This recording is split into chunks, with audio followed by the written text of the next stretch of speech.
Welcome to Shambhavi vlogs. ನಾನಿವತ್ತೊಂದು ಹೊಸ recipe ಜೊತೆ ಬಂದಿದ್ದೀನಿ. ಅದರ ಹೆಸರು ಬಂದುಬಿಟ್ಟು ಮಜ್ಜಿಗೆ ಸಾರು.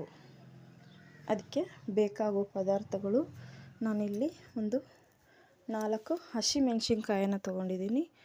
ಮತ್ತು ಮಸಾಲೆ ರುಬ್ಕೊಳ್ಳಿಕ್ಕೆ ಅಂಥೇಳಿ ಇಲ್ಲಿ ಒಂದು 2 ಗಡ್ಡೆಯಷ್ಟು ಬೆಳ್ಳುಳ್ಳಿ, ಜೀರಿಗೆ, ಹಸಿ ಶುಂಠಿ, ಕರಿಬೇವು ಮತ್ತು ಕೊತ್ತಂಬರಿ ಸೊಪ್ಪನ್ನು ತೊಗೊಂಡಿದ್ದೀನಿ. ಹಾಗೆ ಒಂದು 2 ಪದಾರ್ಥಗಳನ್ನು ನಾವು ಒಂದು ಅರ್ಧ ಗಂಟೆ ಮುಂಚೆ ನೆನೆಸಿಟ್ಕೋಬೇಕಾಗುತ್ತೆ. ಅವೇನಪ್ಪ ಅಂದರೆ ಅಕ್ಕಿ ಮತ್ತು ತೊಗರಿಬೇಳೆ. ನೀವು ಕಡಲೆಬೇಳೆ ಬೇಕಾದರೂ ಹಾಕ್ಕೋಬೋದು, ಆದರೆ ಅದು ಸ್ವಲ್ಪ ಥಿಕ್ನೆಸ್ ಜಾಸ್ತಿ ಅನಿಸುತ್ತೆ. ಅದಕ್ಕೋಸ್ಕರ ನಾನಿಲ್ಲಿ ಕಡಲೆಬೇಳೆಯನ್ನು ಯೂಸ್ ಮಾಡ್ತಾಯಿದ್ದೀನಿ. ನೀವು ಜಾಸ್ತಿ ಸಾಂಬಾರು ಗಟ್ಟಿಯಾಗಿ ಬೇಕಂದರೆ ಇಲ್ಲಿ ನಾನು 2 ಸ್ಪೂನ್ ಅಕ್ಕಿ ಹಾಕಿದ್ದೀನಲ್ಲ, ನೀವು 4 ಸ್ಪೂನ್ ಯೂಸ್ ಮಾಡ್ಬೋದು. ನಾನು ಅನ್ನಕ್ಕಂಥೇಳಿ ತೆಳುವಾಗಿ ಇಲ್ಲಿ ಸಾಂಬಾರನ್ನು ಮಾಡ್ತಾಯಿದ್ದೀನಿ. ಮತ್ತು 4-5 ಗ್ಲಾಸ್ ಮಜ್ಜಿಗೆಯನ್ನು ತೊಗೊಂಡಿದ್ದೀನಿ. ನೋಡಿ, ಒಂದು ಮಿಕ್ಸಿ ಜಾರ್ಗೆ ಆ ಎಲ್ಲ ಪದಾರ್ಥಗಳನ್ನು ಹಾಕಿಬಿಟ್ಟು ಅರಶಿನ ಪುಡಿ ಆ್ಯಡ್ ಮಾಡ್ತಾಯಿದ್ದೀನಿ. ಈಗ ಈ ಮಿಶ್ರಣವನ್ನು ರುಬ್ಕೊಂಡು ಬರೋಣ. ನಾನು ಪ್ರತಿ ಬುಧವಾರ ಭಾನುವಾರ ವೀಡಿಯೋ ಹಾಕ್ತೀನಿ ಅಂತ ನಿಮಗೆ ಹೇಳಿದ್ದೆ. ಈಗ ಒಂದು 2 ವಾರ ನನಗೆ ವೀಡಿಯೋ ಹಾಕ್ಲಿಕ್ಕೆ ಆಗಿರಲಿಲ್ಲ. ನಾವು ಹೊರಗಡೆ ಜಾತ್ರೆ ಇತ್ತು, ಅಲ್ಲಿ ಹೋಗಿದ್ದರಿಂದ ವೀಡಿಯೋ ಹಾಕ್ಲಿಕ್ಕೆ ಆಗಿರಲಿಲ್ಲ. ದಯವಿಟ್ಟು ಕ್ಷಮಿಸಿ. ಈಗ ನಾವು ಒಂದು ಒಗ್ಗರಣೆ ರೆಡಿ ಮಾಡ್ಕೊಳ್ಳೋಣ. ಇಲ್ಲಿ ಸ್ಟವ್ ಮೇಲೆ ನಾವು ಒಂದು ಪಾತ್ರೆಯನ್ನು ಇಟ್ಬಿಟ್ಟು ಅದಕ್ಕೆ ಸಾಸಿವೆ, ಜೀರಿಗೆ, ಕರಿಬೇವು ಮತ್ತು ಈರುಳ್ಳಿಯನ್ನು ಹಾಕಿ ಒಗ್ಗರಣೆಯನ್ನು ರೆಡಿ ಮಾಡ್ಕೊಳ್ಳೋಣ. ನಾವು ಕಟ್ ಮಾಡಿ ಒಂದು ಈರುಳ್ಳಿಯನ್ನು ಕಟ್ ಮಾಡಿ ಇಟ್ಕೋಬೇಕು. ಅದನ್ನು ಕೂಡ ಇದಕ್ಕೆ ಆ್ಯಡ್ ಮಾಡೋಣ. ನಾನು ಇನ್ನೊಂದು ಪದಾರ್ಥವನ್ನು ಇಲ್ಲಿ ಮರ್ತು ಹೋಗಿದ್ದೆ. ಯಾವುದಪ್ಪ ಅಂದರೆ ಒಣಮೆಣಸಿನ್ಕಾಯಿ. ಅದು ಕೂಡ ಹಾಕೋದ್ರಿಂದ ಇಲ್ಲಿ ಒಗ್ಗರಣೆ ತುಂಬ ಚೆನ್ನಾಗಿ ಕಾಣಿಸುತ್ತೆ ಅಂತ ಹೇಳ್ಬಿಟ್ಟು ನಾನು ನಂತರ ಅದಕ್ಕೆ ಇಲ್ಲಿ ಒಂದು 2 ಒಣಮೆಣಸಿನ್ಕಾಯನ್ನು ಆ್ಯಡ್ ಮಾಡ್ತಾಯಿದ್ದೀನಿ. ನೋಡಿ, ಈ ಥರ ಚೆನ್ನಾಗಿ ಈರುಳ್ಳಿ ಎಲ್ಲ ಫ್ರೈ ಆದ ನಂತರ ನಾವು ಇದಕ್ಕೆ ಒಣ ಮೆಣಸಿನ್ಕಾಯನ್ನು ಆ್ಯಡ್ ಮಾಡಬೇಕಾಗುತ್ತೆ ಫ್ರೆಂಡ್ಸ್. ಈ ಸಾಂಬಾರು ನಮಗೆ ಶೀತ ನೆಗಡಿ ಆದಾಗ ತುಂಬ ಚೆನ್ನಾಗಿರುತ್ತೆ, ಟೇಸ್ಟಿಯಾಗಿರುತ್ತೆ ಬಾಯಿಗೆ. ನೋಡಿ, ಈಗ ನಾನಿಲ್ಲಿ ಒಗ್ಗರಣೆ ರೆಡಿ ಆಯಿತು. ಇದಕ್ಕೆ ನಾವು ರುಬ್ಬಿದ್ವಲ್ಲ ಆ ಮಿಶ್ರಣ ಆವಾಗಲೇ, ಅದನ್ನು ಕೂಡ ನಾನು ಇದಕ್ಕೆ ಆ್ಯಡ್ ಮಾಡ್ತಾಯಿದ್ದೀನಿ. ಇದು ಸ್ವಲ್ಪ ಕುದಿಬೇಕು ಫ್ರೆಂಡ್ಸ್. ಈ ಮಿಶ್ರಣ ಕುದ್ದ ನಂತರ ನಾವು ಮಜ್ಜಿಗೆಯನ್ನು ಆ್ಯಡ್ ಮಾಡಬೇಕಾಗುತ್ತೆ. ನೋಡಿ, ಈಗ ಈ ಮಿಶ್ರಣ ಅದು ಸ್ವಲ್ಪ ಜಾರಿಗೆ ಇನ್ನೂ ಸ್ವಲ್ಪ ನೀರನ್ನು ಹಾಕಿಬಿಟ್ಟು ನಾವು ಇದಕ್ಕೆ ಹಾಕಬೇಕು. ಜಾಸ್ತಿ ನೀರು ಹಾಕಬೇಡಿ, ಸಾಂಬಾರು ತುಂಬ ತೆಳುವಾಗಿ ಹೋಗುತ್ತೆ.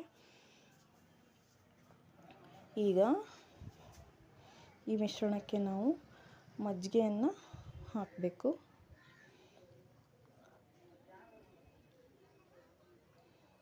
ನೋಡಿ ಎಷ್ಟು ಚೆನ್ನಾಗಿ, ಎಷ್ಟು ಕಲರ್ಫುಲ್ಲಾಗಿ ಇವಾಗಲೇ ಈ ಸಾಂಬಾರು ಕಾಣಿಸ್ತಾ ಇದೆ ಅಂತ.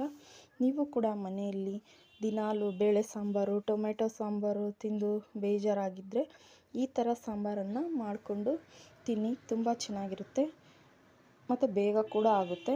ನೋಡಿ, ಈಗ ಇದಕ್ಕೆ ನಾನು ಮಜ್ಜಿಗೆಯನ್ನು ಆ್ಯಡ್ ಮಾಡ್ತಾಯಿದ್ದೀನಿ. ಒಂದು 4-5 ಗ್ಲಾಸ್ ಮಜ್ಜಿಗೆಯನ್ನು ನಾನು ತೊಗೊಂಡಿದ್ದೆ. ಅಷ್ಟು ಮಜ್ಜಿಗೆಗೆ ಮಾತ್ರ ನಾನಿಲ್ಲಿ ಪದಾರ್ಥಗಳನ್ನು ಹೇಳಿರೋದು. ನಿಮಗೆ ಕನ್ಸಿಸ್ಟೆನ್ಸಿ ಜಾಸ್ತಿ ಬೇಕಂದರೆ, ನಿಮಗೆ ಸಾಂಬಾರು ಜಾಸ್ತಿ ಬೇಕಂದರೆ ನೀವು ಜಾಸ್ತಿ ಇಂಗ್ರೀಡಿಯೆಂಟ್ಸನ್ನು ಹಾಕ್ಬೋದು.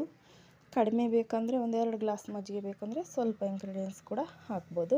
ನಾನಿಲ್ಲಿ ಉಪ್ಪನ್ನು ಆ್ಯಡ್ ಮಾಡ್ತಾಯಿದ್ದೀನಿ. ಒಂದು 2 ಸ್ಪೂನ್ ಉಪ್ಪು ಹಾಕಿದ್ದೀನಿ. ನಿಮಗೆ ರುಚಿಗೆ ಎಷ್ಟು ಬೇಕೋ ಅಷ್ಟು ಉಪ್ಪನ್ನು ನೀವು ಕೂಡ ಆ್ಯಡ್ ಮಾಡ್ಕೊಳ್ಳಿ. ಇಲ್ಲಿ ಇದಕ್ಕೆ ಬೆಲ್ಲ ಇದ್ದರೆ ತುಂಬ ಚೆನ್ನಾಗಿರುತ್ತೆ ಫ್ರೆಂಡ್ಸ್. ನಾನಿಲ್ಲಿ ಬೆಲ್ಲ ಯೂಸ್ ಮಾಡ್ತಾಯಿಲ್ಲ, ಸಕ್ಕರೆಯನ್ನು ಹಾಕ್ತಾಯಿದ್ದೀನಿ. ಒಂದು 2 ಸ್ಪೂನ್ ಸಕ್ಕರೆಯನ್ನು ಆ್ಯಡ್ ಮಾಡ್ತಾಯಿದ್ದೀನಿ.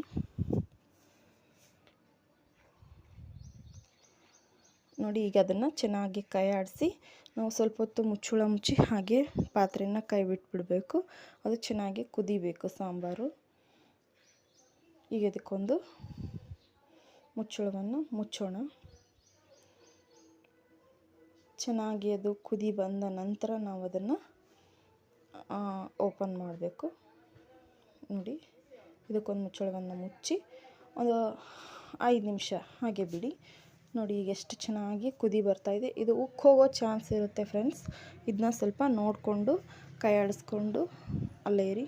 ನೋಡಿ ಎಷ್ಟು ಚೆನ್ನಾಗಿ ಸಾಂಬಾರು ಬಂದಿದೆ ಅಂತ. ನಾನಿಲ್ಲಿ ಅನ್ನಕ್ಕಂತೇಳಿ ತೆಳು ಕನ್ಸಿಸ್ಟೆನ್ಸಿಯಲ್ಲಿ ಮಾಡ್ತಾಯಿದ್ದೀನಿ. ಇದನ್ನು ಮುದ್ದೆಗೂ ಕೂಡ ನೀವು ಯೂಸ್ ಮಾಡ್ಬೋದು. ಮುದ್ದೆಗೆ ಸ್ವಲ್ಪ ಥಿಕ್ನೆಸ್ ಜಾಸ್ತಿ ಇರಬೇಕಾಗುತ್ತೆ. ಅದಕ್ಕೋಸ್ಕರ ನೀವು ನಾನು ಮೊದಲೇ ಹೇಳ್ದಾಗೆ ಒಂದು 2 ಸ್ಪೂನ್ ಅಕ್ಕಿಯನ್ನು ಜಾಸ್ತಿ ಹಾಕ್ಕೊಂಬಿಟ್ರೆ ತುಂಬ ಗಟ್ಟಿಯಾಗಿ ಇದು ಸಾಂಬಾರು ಬರುತ್ತೆ. ನೋಡಿ ಈಗ ಇದಕ್ಕೆ ನಾನು ಸ್ವಲ್ಪ ಕೊತ್ತಂಬರಿ ಸೊಪ್ಪನ್ನು ಆ್ಯಡ್ ಮಾಡಬೇಕು. ಇನ್ನೊಂದು ಸ್ವಲ್ಪ ಇದು ಚೆನ್ನಾಗಿ ಕುದೀಲಿ ಫ್ರೆಂಡ್ಸ್. ನಾನು ಸಾಂಬಾರು ಮಾಡಿದ ವಿಧಾನ ನಿಮಗೆ ಇಷ್ಟ ಆಗಿದ್ದರೆ ದಯವಿಟ್ಟು ನಮ್ಮ ಚಾನಲ್ನ ಲೈಕ್ ಮಾಡಿ, ಶೇರ್ ಮಾಡಿ, ಕಮೆಂಟ್ ಮಾಡಿ. ಪ್ಲೀಸ್ ಸಬ್ಸ್ಕ್ರೈಬ್ ಮಾಡಿಕೊಂಡು ವಿಡಿಯೋವನ್ನು ನೋಡಿ. ತುಂಬ ಜನ ಸಬ್ಸ್ಕ್ರೈಬ್ ಮಾಡ್ದೇ ವಿಡಿಯೋ ನೋಡ್ತಾ ಇದ್ದಾರೆ. ಅದಕ್ಕೋಸ್ಕರ ನಾನು ಪದೇ ಪದೇ ಸಬ್ಸ್ಕ್ರೈಬ್ ಮಾಡಿ ಅಂತ ಹೇಳ್ತಾ ಇದ್ದೀನಿ ಫ್ರೆಂಡ್ಸ್. ನೋಡಿ ನಾನೀಗ ಇದನ್ನು ಒಂದು ಬೌಲ್ಗೆ ಸಾಂಬಾರನ್ನು ಟ್ರಾನ್ಸ್ಫರ್ ಮಾಡ್ತಾಯಿದ್ದೀನಿ.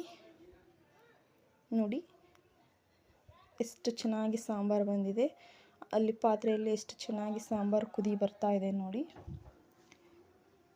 ಈ ಥರ ಕನ್ಸಿಸ್ಟೆನ್ಸಿಯಲ್ಲಿ ಸಾಂಬಾರು ಕುದಿಬೇಕು. ನೋಡಿ ಸಾಂಬಾರು ಎಷ್ಟು ಚೆನ್ನಾಗಿ ಬಂದಿದೆ. ವಿಡಿಯೋ ನೋಡಿದ್ದಕ್ಕಾಗಿ ಧನ್ಯವಾದಗಳು ಫ್ರೆಂಡ್ಸ್.